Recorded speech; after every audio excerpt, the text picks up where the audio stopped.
I'm Dean, I'm the dad. I'm Laura, I'm the mom. And I'm Krysta, I'm the daughter. And together we are Family Plot. That worked. That was nice. How is everybody today? Doing all right, I guess. Other than you just finished watching, what, campaign 2 of Critical Role. And so you were just bawling your eyes out like 3 minutes ago? You don't got to call me out on it like that, babe. Let's not call Mom out on the show.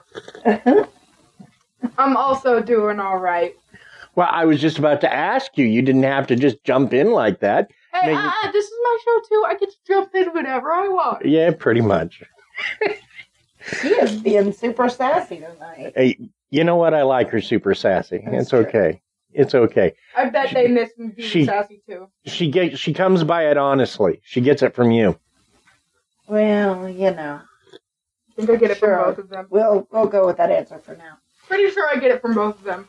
So welcome to the show. Thanks for listening right off the bat. If you would like to help us out, biggest way you can do that is Patreon. There's 3 different groups. There's Team Podcast, Team Bunny, Team Spa Day. There's 4 different levels. I want to say 1, 3, 5, and 10. It's a monthly donation. Every little bit helps. If you can't do something monthly, hey, no ache. Gotcha. You can definitely hit our Buy Me a Coffee. That's a one-time thing. Every little bit helps. And if you can't do that, which again, we're not going to judge you. We've spent most of our time together having very little money. If you enjoy the show, share it on social media. If you don't enjoy the show, keep it to yourself. Gosh, I love you too. So, what are we doing tonight? Well, tonight we go back to the late 19th century and the building of the Winchester Mystery House. We discuss who built it, why it was worked up to the moment of her death, the known hauntings, and so much more on this spooky edition of the Family Plot Podcast. Woohoo! Yeah. Thank you. Thank you so much. But before we get into that, it seems like we should have something here. Christmas facts, maybe? Okay, yeah, Christmas facts. Hello,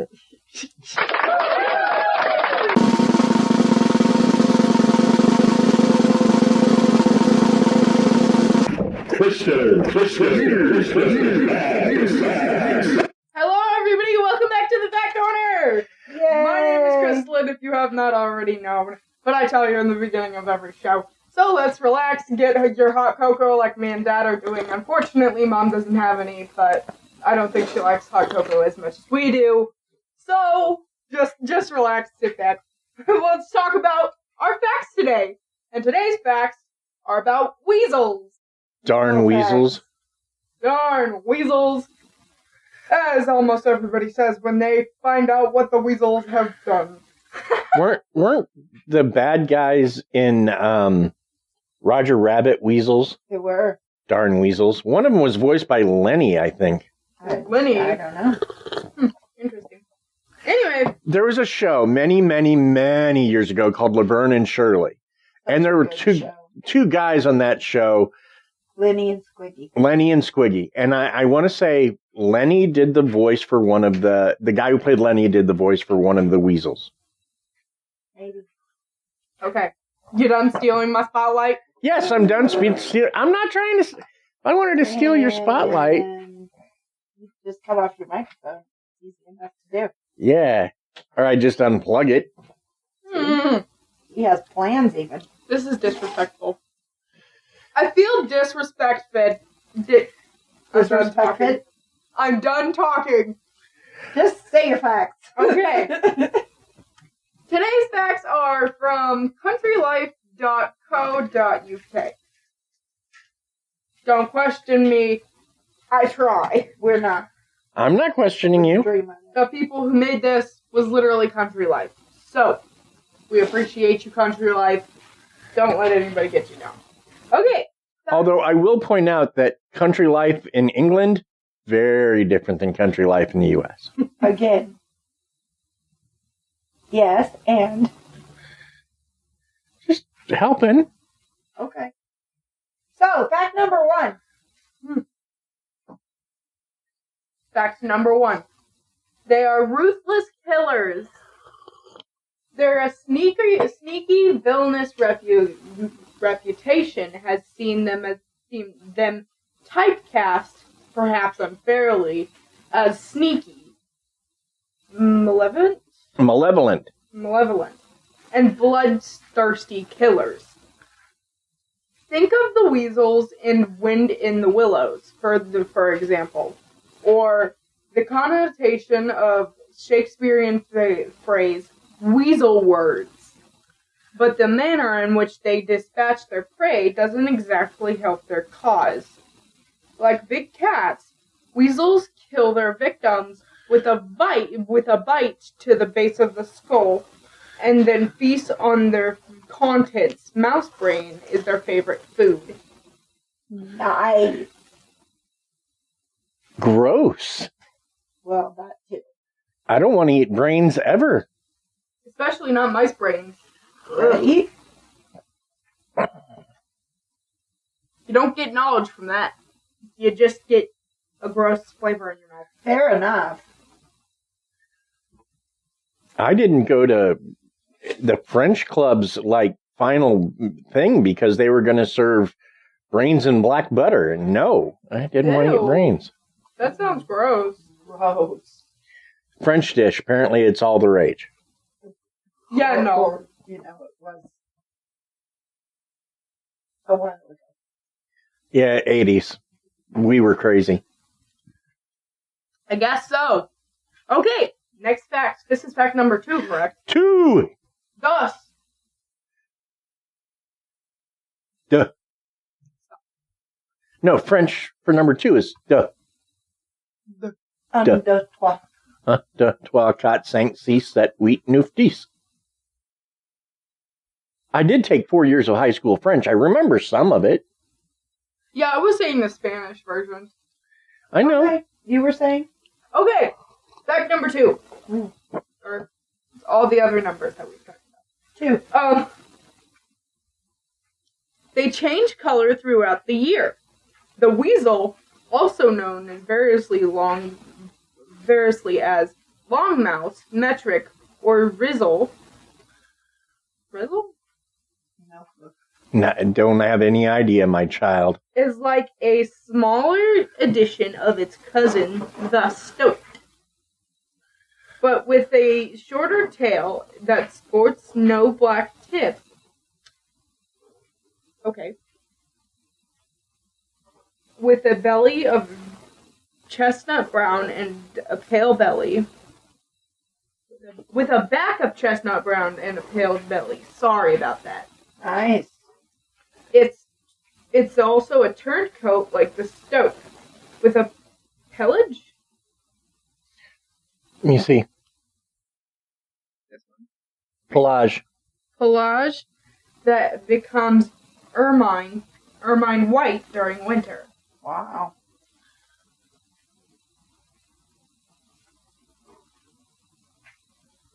Wow. That's impressive. Fact number 3, folks. It's fact number 3 already. I don't understand. Okay. They're not afraid to pick on a prey of their own size or bigger. Their shape is ideally suited to the pursuit of wood mice and blank voles down their tunnels. And bank voles, sorry. But they won't stop there. They'll happily take rabbits twice their own size, and will happily raid a hen house. Weasels have attacked people. Weasels are crazy. They'll do anything. Well, they'll only attack people if they feel threatened, so the people must threaten them somehow.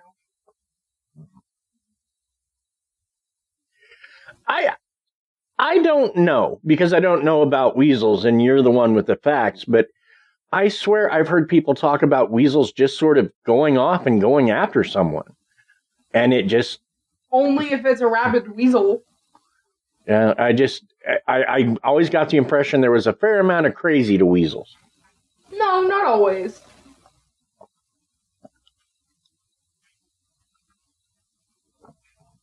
They steal their victims' homes to make their own. Weasels don't burrow, but make their dens in the tunnels of the vanquished, lined with their victims' fur, Sorry. The first litters of 4 to 6 kits appear in April, and as they become sexually mature, at 3 months, these may breed. These may themselves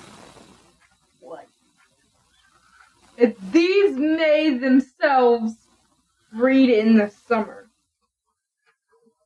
I think that person wrote it wrong, but we're just going to say it as it is. Okay. It's been calculated that a single female could thus theoretically be responsible for the birth of more than 500 weasels in 1 year.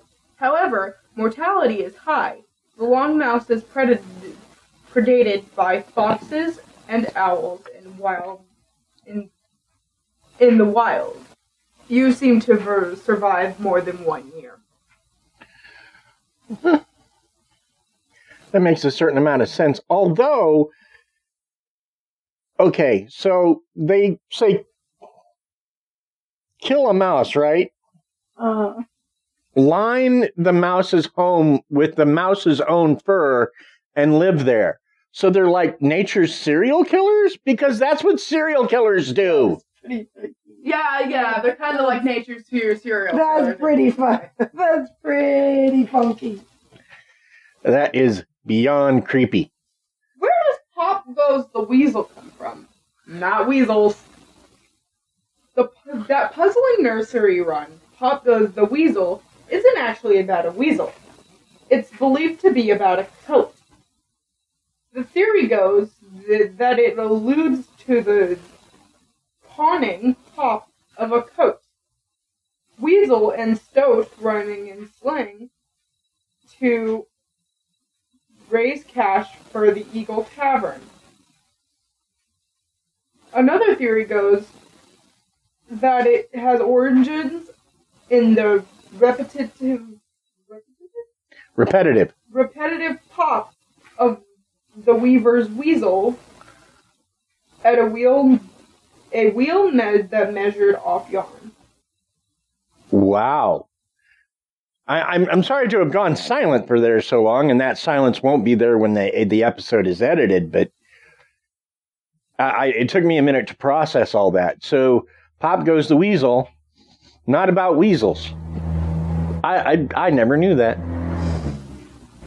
Now you know. That's why it's so important that we have Krysta's Weird Facts.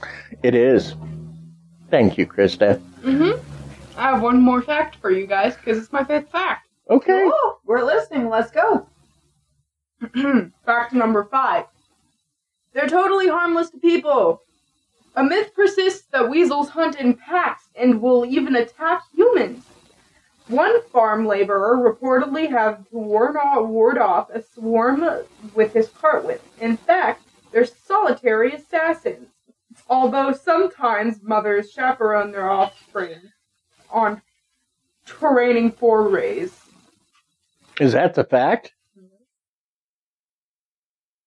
So the thing I just talked about, weasels attacking people, apparently doesn't happen. In fact, the people attack the weasels. Well, They're just like, get out.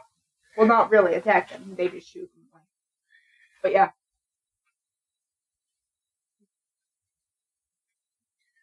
Weird. Weird? Is that all you have to say? Well, I was gonna give you your props. Thank you, Mom. Oh, it's the SpongeBob thing. Yeah, that's awful, isn't it? I guess it's something, she's watching something about pole dancing and inflatable costumes. No. Just no. People do it on TikTok every day. It's funny. Not in the dinosaur costume. Oh, good. Are you okay, honey? As okay as I'm gonna be. All right. Krysta, those were amazing facts. Yes, they were.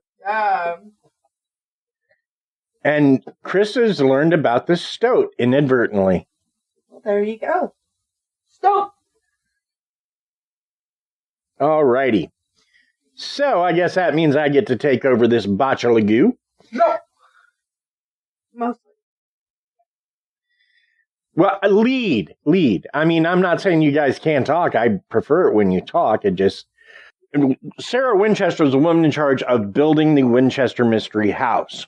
Now, she was born Sarah Lockwood Pardee, Pardee, in New Haven, Connecticut. Her father was a very successful carriage manufacturer, and her mom was beloved in the upper echelons of New Haven society. He made all the party carriages. Her mom was what we'd call today a socialite, and that was a great pun, dear. Okay. I'm not a big fan of pun. Disappointed me. But, I could tell. I could tell you were disappointed, Krysta. So, now, she had 6 siblings, because apparently the family hadn't heard of birth control. Pretty sure it hadn't been created yet. I'm sure they had the rhythm method, if nothing else. They're rich. Why would you need that? Fair enough. Anyway, so Sarah learned 4 languages as a child. And in the mid-1800s, she was eventually admitted to the Young Ladies Collegiate Institute at Yale College. Because at this time, women, it was considered a waste for them to go to an actual college. So this was as close to a college as she was ever going to get. Because back around this time, like if a woman's husband died and he had property, he couldn't leave the property a lot of times to his wife. Because what would a woman know about, running property? But apparently that issue didn't continue for very long because of how the story goes. Right, but I'm just saying it was a thing for a while. Yeah. Now, also in the 1800s, it was always about girls marrying well because, they couldn't have a job. Why would you let them do that? Even though, like, your mom here is super special at her job. But, so, anyway, Sarah's parents found her a beau that would take care of her for life. They introduced and engaged her to...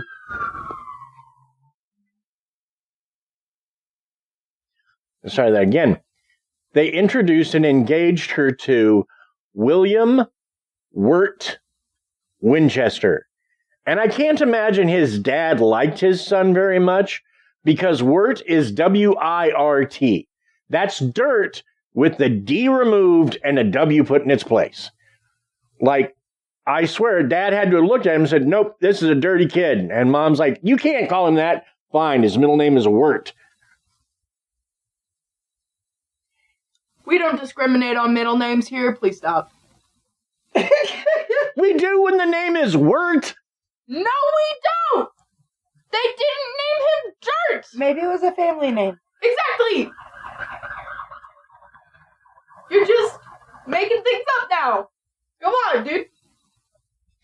Now, William Wirt Winchester was the only son of firearms manufacturer Oliver Winchester, and heir to the Winchester Repeating Arms Company. Now, the company had made quite a name for itself as a manufacturer of what they called repeater rifles, which meant guns you could fire multiple times without reloading. In fact, the 1873 model in particular was quite popular with settlers and frontiersmen and used widely during the American Indian War. Cool.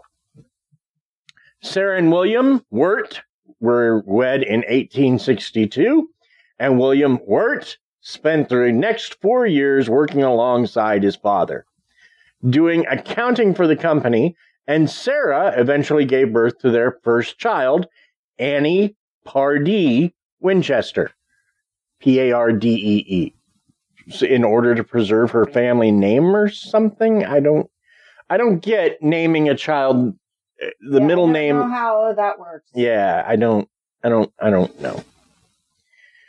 So 40 days later, Annie died of marasmus, a rare condition where the body suffers malnutrition from an inability to metabolize proteins. Oh, Now, apparently, it's treatable today, but it wasn't back in the day. Of course not. Right. But yeah, I was forced to look, because I'd never heard of it. Yeah. I think I had a cousin or something growing up that had it. But anyway, I digress. But yeah, so now in 1880, Oliver died, leaving everything to William. Then just later, William passed from tuberculosis, leaving everything to Sarah. Suddenly, Sarah was in control of a $20 million fortune, which would be about $500 million in 2019 dollars, and that was 4 years ago. Right. And her stake in the company, she didn't have a job, just her stake in the company gave her an income of $1,000 a day. That would be like $26,000 a day in 2019. So, in other words, she had money coming in faster than she could ever hope to spend it. Yes. But it was a problem for her because she had, for a while, been becoming more and more uncomfortable with the idea that her fortune, she felt it was bathed in blood. Well, I mean, kinda. And now she's not only the controller of the company, or the owner of the company, and she won't take a seat on the board or anything else. So yeah, she considered her fortune blood money. So she searched for what to do. Now spiritualism was quite popular in the late 19th century. In fact, we will discuss a spiritualist out of Kansas City, not on this episode, on another episode, but yeah, that we will talk about some of that. But spiritualism was quite popular in the 19th century. So she goes to see a Boston medium, because I guess a large wasn't available. I don't know. You're such a nut. Who confirmed that the souls of all those killed with Winchester rifles were crying out for vengeance. Not something you want to hear. You know, you go to any professional, but you know, I've had all these deaths and all of this. Oh yeah, well it's because, you know, the company that you own, their weapons have killed a lot of people, and all those souls, well, they want your blood. Not something I'd want to hear, and not something I would find comforting to any degree. Oh, shoot. Time to close down my business. Hard to do when that's bringing you, think about it, Krysta, $26,000 a day. What would you do with $26,000 a day? And Spend it on useless stuff. And could you really stop taking it knowing that people were using the guns you were making to kill each other? $26,000 a day does a lot to soothe the conscience. I'm just saying. And that's not even counting the $20 million fortune she has on top of that. I just don't think it's worth it. I hope you always feel that way, my child. $26,000, yeah, it's a lot, but at the same time, people don't deserve that. So the spiritualist told her the only way to appease the spirits was to build a home for these lost souls. Now, from here, the story gets convoluted. Sarah moved to the Bayside city of San Juan, California. She began to build her home, and on the advice of the medium and other spiritualists, she continued to consult. Don't you mean San Jose? Didn't I say San? Oh, I said San Juan. Yeah, I meant San Jose. Sorry. She continued to build and change and remodel her home in order to keep the spirits at bay. She would regularly conduct seances, and then when they were finished, she would go to the workmen with her new plans. She added several unusual touches to the house to confuse the spirits, from stairs that ended abruptly to windows that opened on interior rooms to doors that opened several stories up without any connection to the ground. Sarah eventually bought a houseboat named Sarah's Ark, probably because it was quite the thing for socialites to do in California around that time. Although some claim that her spiritualist had convinced her that another flood was coming. Most people don't believe that, and I'm going to say I don't either. Fair enough. Sarah died peacefully in her sleep in 1922. Now, they finished whatever they were working on at that point. The workmen didn't just put down their hammers and say, well, we're done. They finished it all up. The last things that she had instructed, they finished up. So really, the house wasn't quite done until 1923. But the house was inherited by her secretary and her niece, who sold the house at auction.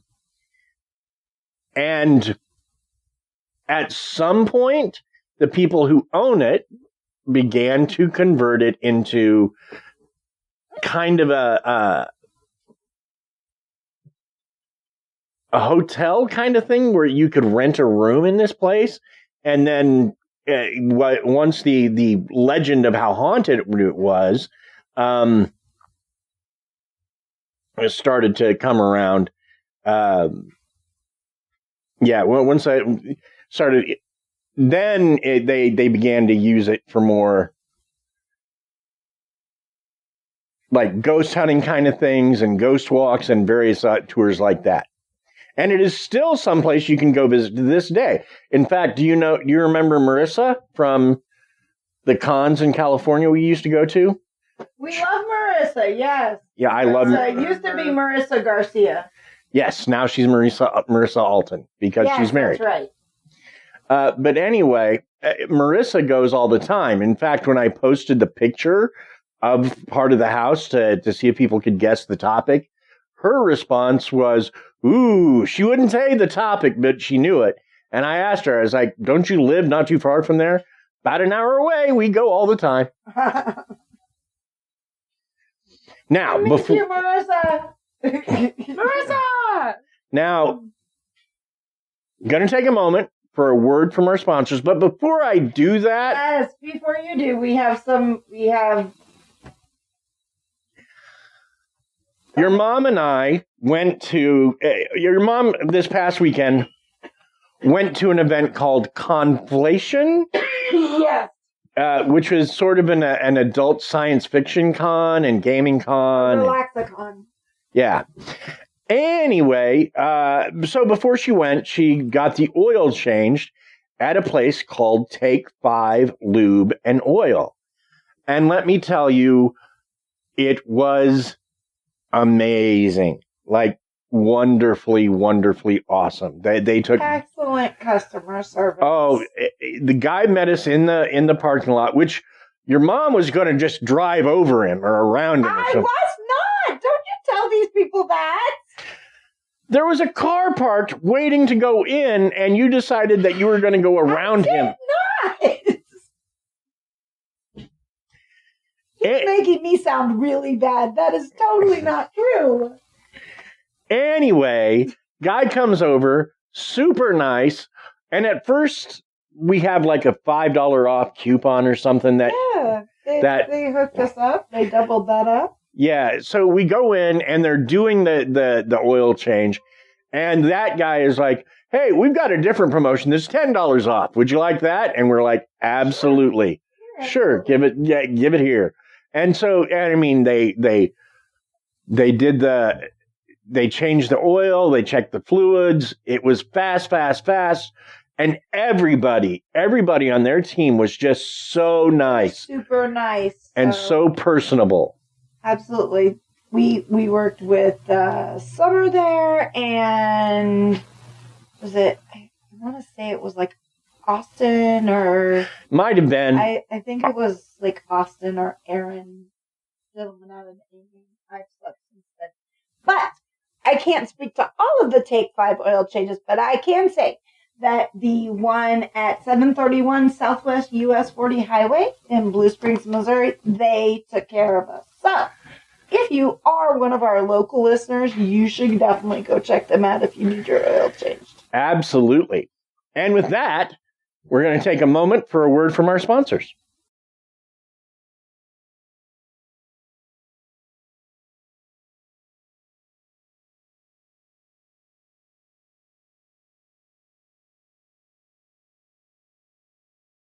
Hey, honey. Yes. I feel sponsored. Yay. And I got the cat on the parrot now play first. Awesome. I wanted that. All right. So let's talk about the house. The house began as a farmhouse that grew into a 7-story mansion. Its construction was guided by Sarah and her mediums and spiritualists.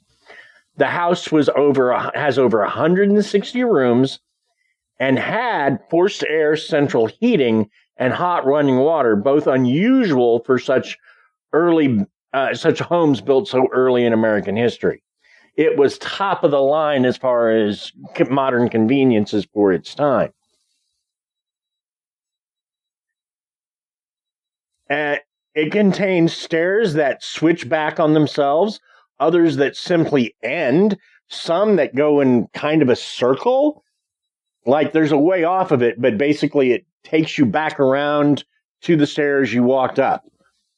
So yeah, it's just a lot of, there's windows that open up on interior rooms, doors, as I said, that open up to the outside several stories up with no stairs or ladders to descend, which is not the first house I've heard of with that happening. My friends, many, many years ago, rented a house on Harding here in Kansas City. And it was like a 6-bedroom house. And it was a bunch of college guys renting this house. And they basically used it to party in. But one of the things they had was a door in their upstairs. Didn't have that. If you opened it, walked out, you were going to fall about 3 stories. Yep. Oh, I've seen that a couple of places.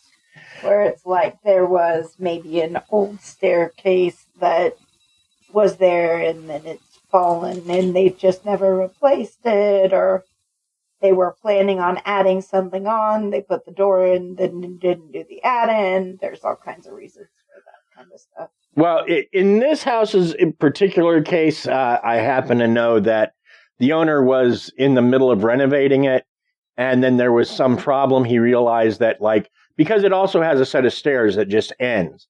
And because there was no way he could get the stairs to go where he wanted them to go, without destroying a major portion of the house, he decided not to do it.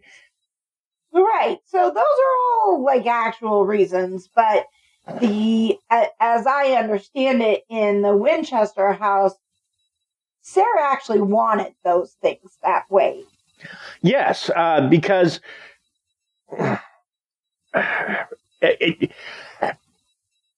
in the time period, if you go back a ways, ghosts and like vampires and stuff, there was an easy way to trick them. Like if you were being followed by a witch, one of the things was throw rice all over your porch. And for some reason, they would have to stop and count every grain. And if it became daylight, they would have to leave. They couldn't bug you. And so it's like that. It's like, or they would bury people suspected of being vampires upside down so they couldn't climb to the surface. So it's all this sort of tricksy stuff. And so she felt like, and her spiritualists felt like, as confusing as it was, it would keep the malevolent entities from getting to her or anybody else.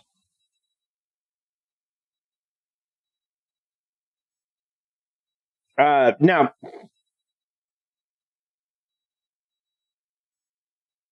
let's see. All right. Now, people visiting the house have talked about a feeling of being watched and followed, while some claim the place has a spiritual feel, like a church. Others, they claim they feel the house is home to something angry and threatening. Our friend Veronica Hernandez claimed that when she went there, she could feel the spirit energy, and for the most part, it felt peaceful, though she occasionally felt malevolent entities. Luxury fixtures adorn the mansion, including parquet flooring, which is that sort of cross-hatched wood look. Mm-hmm. Mm-hmm. Which I never knew that's what parquet flooring was, but, you know. Crystal chandeliers, gilded doors, and stained glass windows designed by Louis Comfort Tiffany, the chief designer for Tiffany and Company. Very nice. Yeah. I should say there is a common belief that ghosts and other night creatures are easily confused. For example, one way to stop a witch, like I was talking about back in the Middle Ages, was to pour rice on your porch. Yeah, so this sort of confusing construction fits that theory. Gotcha.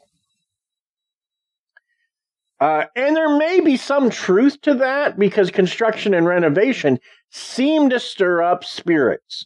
So might such a jumble of rooms confuse and confound them as well? Anything's possible. Let's round this section out with some facts about the house itself. It's 24,000 square feet.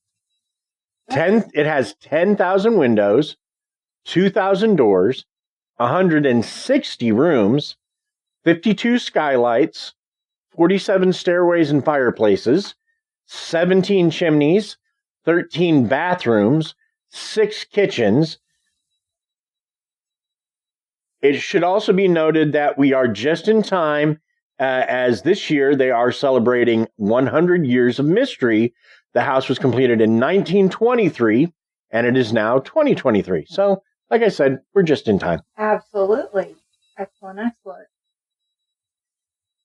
And then let's talk about hauntings. There's a lot of hauntings in this place, and I'm not going to cover them all. I'm just going to give you kind of a brief overview of some of the more identifiable hauntings. One of the hauntings is a guy they call Wheelbarrow Man. He's seen in the grand ballroom and in the basement hauling a wheelbarrow full of ash or charcoal. Nobody seems to know which.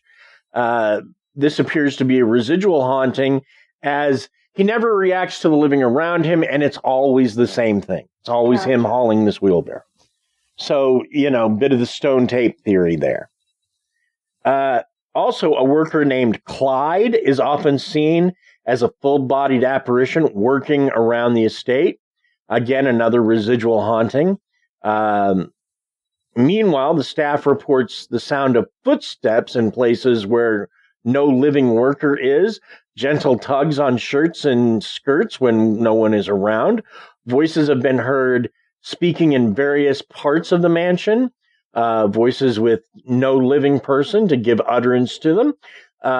Many guests will report full-bodied apparitions, tugs on clothes, voices, and orbs. The place, and this leads me to think that it may well be haunted by the ghosts of those killed with Winchester rifles, is also home to various shadow people seen all over the mansion. Fair enough. So, very haunted. And I wish I'd had more time to talk with Marissa Garcia, because she said she has some stories about things she's encountered there. Right. Now let's talk TV and the movies. The Winchester Mystery House has appeared on such ghost investigation shows as Sightings, Ghost Hunters, and Ghost Adventures, and was even the subject of a movie called Winchester, starring Helen Mirren. Not a great movie, but memorable to me because I saw it with my lady. It also was the loose basis for the Stephen King book and miniseries Rose Red. Right. Basing the main character that had built the Rose Red house, Ellen Rimbar, on a slight similarity to Sarah Winchester. Sarah. Yeah. So, yeah, it's well documented, and it's been used for quite a bit. And that's our show. Hope you enjoyed it. Thanks to Veronica Fernandez and Marisa Alton for telling me their experiences in the place, or all that they could. Thanks to Bill Barrett, who does our theme music. If you need music for a project, Bill's your guy. You can reach him at Bill Barrett, and that last name is spelled BEHRENDT at sbcglobal.net. Also, thanks to Paige Elmore of Reverie True Crime, who, along with our own Krysta, does a lot of our logo art. Thank you, Paige. Thank you, Paige. Thanks to Aaron Gnurk of the Big Dumb Fun Show, who continues to promote us locally. Thanks, Aaron. Join us next week as we go full true crime and history as we investigate the Great Train Robbery. Bye. Bye.